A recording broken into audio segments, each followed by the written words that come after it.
नमस्कार आप सभी को। मैं नेहा दैया त्रिदिशाई क्लासेस में आप सभी का स्वागत करती हूँ और हम पढ़ रहे हैं CSIR SO और ASO के लिए पत्र लेखन। डिस्क्रिप्टिव पेपर आपका होगा सेकंड स्टेज पे, जिसमें आपको लैंग्वेज चूज करनी होती है हिंदी या इंग्लिश। तो हिंदी के रिगार्डिंग ही आज की हमारी क्लास है।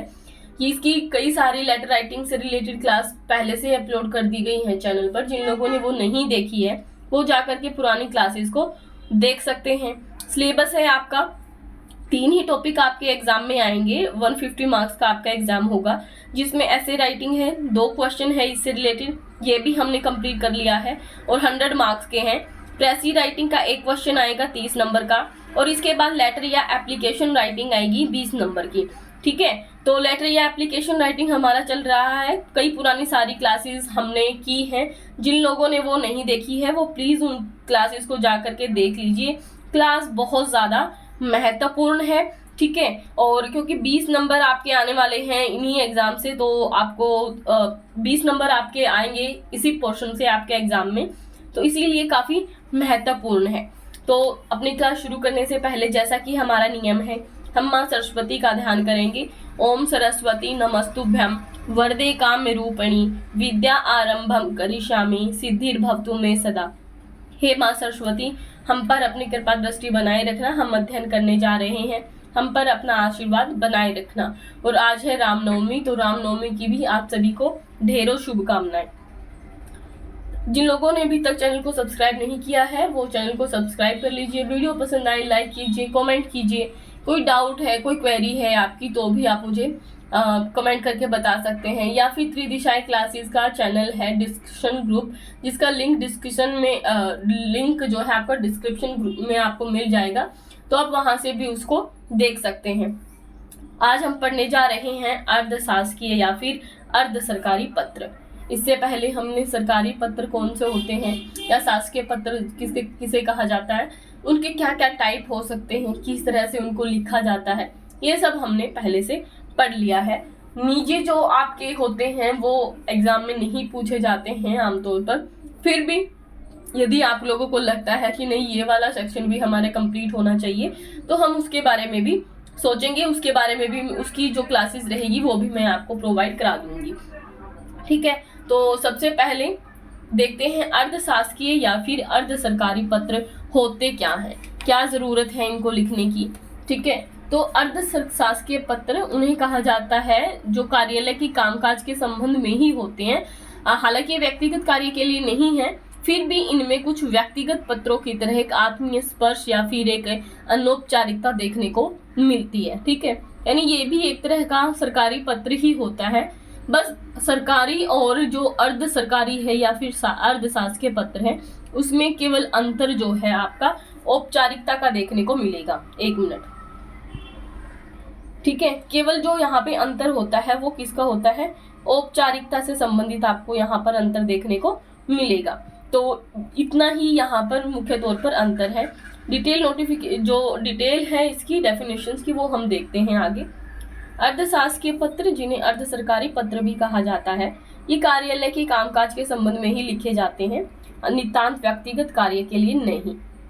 किंतु इनमें व्यक्तिगत पत्रों की तरह ही एक आत्मीय स्पर्श दिखेगा और अनौपचारिकता का भी समावेश दिखाई देता है। अर्थात आधा कार्यालयी पत्र होगा ये और आधा व्यक्तिगत पत्र, इसीलिए इसको क्या कहा जाता है, अर्धशासकीय पत्र की श्रेणी में रखा जाता है। ठीक है, अर्धशासकीय पत्र कैसे होते हैं, अनौपचारिक होते हैं, जबकि जो शासकीय पत्र होते हैं वो क्या होते हैं, औपचारिक होते हैं। ये इनका मुख्य तौर पर अंतर है। ये जो पत्र हैं वो किसी भी व्यक्ति को व्यक्तिगत रूप से लिखे जाते हैं। जब कोई अधिकारी किसी भी दूसरे अधिकारी से व्यक्तिगत स्तर पर कोई जानकारी चाहता है या फिर किसी बात की ओर ध्यान आकर्षित करना चाहता है, तो वो अर्ध सरकारी पत्र को माध्यम बनाता है। ठीक है, और अधिकारी या फिर कोई भी ऑफिशियल जो है वो चाहता है कि दूसरा अधिकारी उस पर्टिकुलर टॉपिक में या उस विषय में व्यक्तिगत रुचि को लेकर काम जल्द से जल्द निपटा दे, या फिर उसमें जो मामले फंसे हुए हैं उनको सुधारने का प्रयास करे।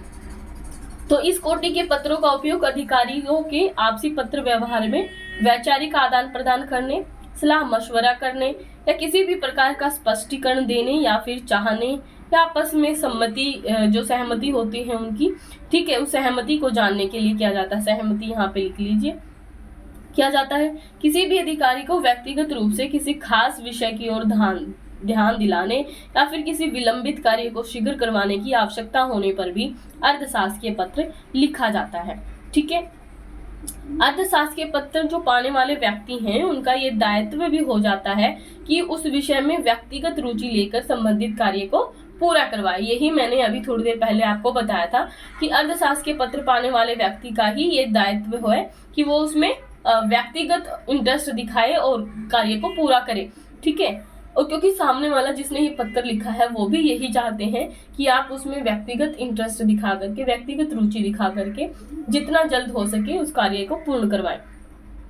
अर्थशास्त्र के पत्र सामान्यतः ये अपने से उच्च अधिकारी को नहीं लिखे जाते हैं। ठीक है, ये बात आपको ध्यान देनी है, क्योंकि ये जो लिखे जाते हैं वो अपने से बराबर वाले यानी समकक्ष या फिर अपने से नीचे अधीनस्थ अधिकारी को लिखे जाते हैं। किंतु किसी गंभीर स्थिति में गोपनीय कार्य होने पर जो कनिष्ठ अधिकारी के द्वारा वरिष्ठ अधिकारी को भी अर्थशास्त्रीय पत्र लिखा जा सकता है। अर्थशास्त्र के पत्र में सामान्यतः विषय और संदर्भ अलग शीर्षक लगाकर नहीं लिखे जाते। विषय का विशेष ध्यान खींचने के लिए विषय अलग से लिखा भी जा सकता है। सामान्यतः क्या है, संदर्भ का उल्लेख पत्र के मुख्य शरीर में ही कर दिया जाता है। ठीक है, क्योंकि जो संदर्भ है वो मेन बॉडी में ही यहाँ पर आ जाता है, इसलिए अलग से उसको लिखने की आवश्यकता नहीं है। सामान्य पत्र में पाने वाले का जो नाम है, पता आदि संबोधन से पहले लिखा जाता है। यही होता है ना कि जब हम सामान्य पत्र लिख रहे होते हैं तो जो प्रेषित है यानी प्राप्त करने वाला जो है उसका नाम, पता, ये सब क्या है संबोधन से पहले हम लिख देते थे। जबकि जो अर्थशास्त्रीय पत्र है उसमें जो प्रेषिती का नाम है यानी पाने वाले का जो नाम है, पता, वो पत्र के अंत में हस्ताक्षर के नीचे की पंक्ति में लेफ्ट हैंड साइड में लिखा जाएगा, बाईं ओर लिखा जाएगा। ठीक है, इसको डिटेल में मैं अभी जब लिखेंगे हम तो बता दूंगी कि किस तरीके से आप इसको लिखेंगे। ठीक है, इसका आपको ध्यान रखना है। जिसमें इसके अलावा जो अर्थशास्त्र के पत्र होते हैं वो उत्तम पुरुष यानी एक वचन शैली में लिखे जाते हैं। अर्थशास्त्र के पत्रों की भाषा आत्मीय और मैत्री भाव से युक्त होती है। संबोधन में प्रिय, प्रिय, श्रीयुत आदि जैसे जो शब्द हैं इनका प्रयोग किया जाता है। ठीक है, ऊपरी जो बाईं ओर है वो प्रेषक का नाम, पद, पता लिखा रहता है जैसे हम हमेशा लिखते आए हैं, और नीचे पत्र भेजने वाले अधिकारी केवल हस्ताक्षर करता है यहाँ पर। और इसके बाद में लेफ्ट हैंड साइड पे प्रेषिती का जो एड्रेस वगैरह है वो लिखा जाता है। जब पत्र के अंत में नीचे दाईं ओर हस्ताक्षर होते हैं उनके पूर्व स्वनिर्देश स्वरूप आप क्या लिखेंगे, शब्द जैसे सद्भावी, आपका भवनिष्ठ, ठीक है, सप्रेम, भवदीय जैसे औपचारिक शब्दों का प्रयोग नहीं किया जाता है। सामान्यतः ये किया जाता है, अर्थशास्त्र के पत्र में नहीं किया जाता है।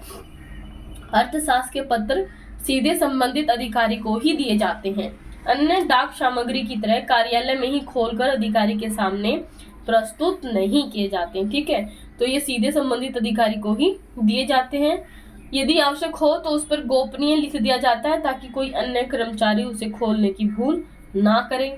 पत्र पाने वाले अधिकारी का नाम, पद, पता पत्र के अंत में नीचे बाईं ओर लिखा जाता है। ठीक है, अब इसको लिखने का जो तरीका है पूरा वो हम बताएंगे आपको कि किस तरीके से आप यहाँ पर इसको लिख सकते हैं। मेन जो बातें थी वो मैंने आप लोगों को बता दिया कि सामान्य जो कार्यालय पत्र होते हैं उनमें तो मैं यानी उत्तम पुरुष एक वचन जो शब्द है उनका प्रयोग ना करके हम का प्रयोग किया जाता है, क्योंकि पत्र का लेखक एक व्यक्ति नहीं होता बल्कि जो कार्यालय का अधिकारी होता है।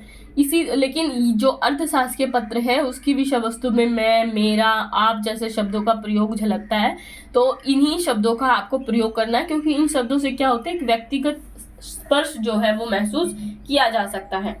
तो हमने सबसे ऊपर तो यही लिखना है कि पत्र कहाँ से लिखा जा रहा है, तो भारत सरकार मानव संसाधन विकास मंत्रालय, ये अब हो गया है आपका शिक्षा मंत्रालय। ठीक है, ये क्या हो गया अब आपका शिक्षा मंत्रालय, तो इसकी जगह यहाँ पे ये लिख सकते हैं नई दिल्ली। ये दिनांक यहाँ पर लिखा है तो दिनांक आप लिख सकते हैं। अर्धशासकीय पत्र क्रमांक, यहाँ पे उसका नंबर लिखा जाता है। फिर यहाँ पे जो पत्र लिख रहा है तो लोचन कुमार सचिव है, ये आगे लिखना शुरू किया इन्होंने। तो यहाँ पर जो संबोधन के शब्द हैं वो है प्रिय, श्री योगेश कुमार। ठीक है, तो प्रिय जैसे शब्दों से यहाँ पर शुरू किया। फिर यहाँ पर मेन बॉडी इन्होंने लिखी, मेन बॉडी में लिखा आपका अर्थशास्त्र के पत्र क्रमांक ये दिनांक कितने तारीख को प्राप्त हुआ। आपने राजस्थान में चल रहे सर्व शिक्षा अभियान के अद्भुत नवाचार या जो इनोवेशंस हैं उनके संदर्भ में विस्तार से लिखा है। मैं चाहता हूं कि ऐसे ही नवाचार देश के अन्य प्रदेशों में भी संचालित किए जाएं। आप सभी राज्यों के परिप्रेक्ष्य को ध्यान में रखते हुए कुछ सुझाव इस मंत्रालय में भेज सके तो उस आधार पर एक व्यापक योजना तैयार की जा सकती है। यदि आप इस दिशा में शीघ्र ही कार्य कर सके तो अनुकूलता रहेगी। ठीक है, तो यहाँ पर वो क्या चाहते हैं कि जो नवाचार राजस्थान में लागू हुए हैं वो अन्य स्टेट में भी लागू हो सके, तो इसके बारे में डिटेल चीजें वो उनसे चाहते हैं। तो यहाँ पर मेन बॉडी हो गई। यहाँ पे लास्ट में आपने लिखा सप्रेम, उसके बाद में यहाँ पे आपका सद्भावी, ठीक है, लोचन कुमार। ये यहाँ पर आप अगली लाइन में लिख सकते हो क्योंकि यहाँ पर केवल सिग्नेचर आपको करने हैं। ठीक है, हस्ताक्षर करने हैं सचिव जो भी हैं।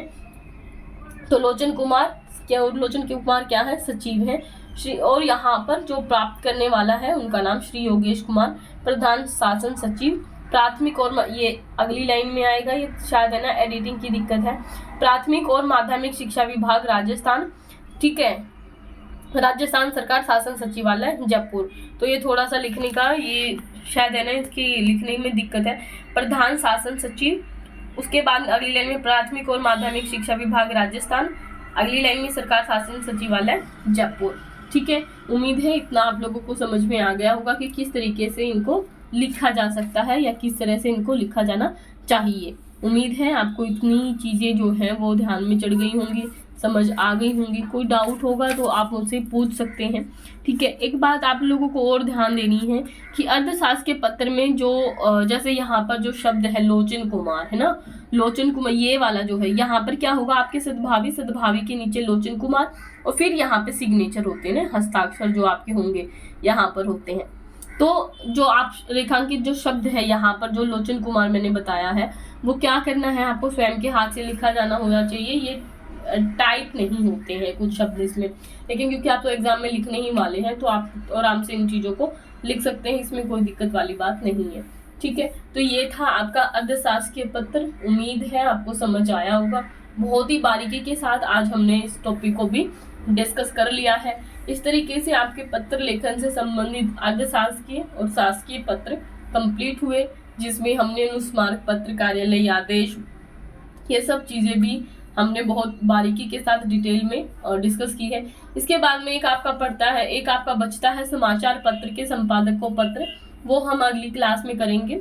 ठीक है, तो उम्मीद है आपको क्लास पसंद आई होगी। अच्छी लगी है तो लाइक कीजिए, कमेंट कीजिए। कोई डाउट है, क्वेरी है तो आप हमें भेज सकते हैं, हम आपका रिप्लाई देने की जरूर कोशिश करेंगे। मिलते हैं ऐसी ही वीडियो के साथ अगली क्लास में। तब तक पढ़ते रहिए, आगे बढ़ते रहिए। धन्यवाद।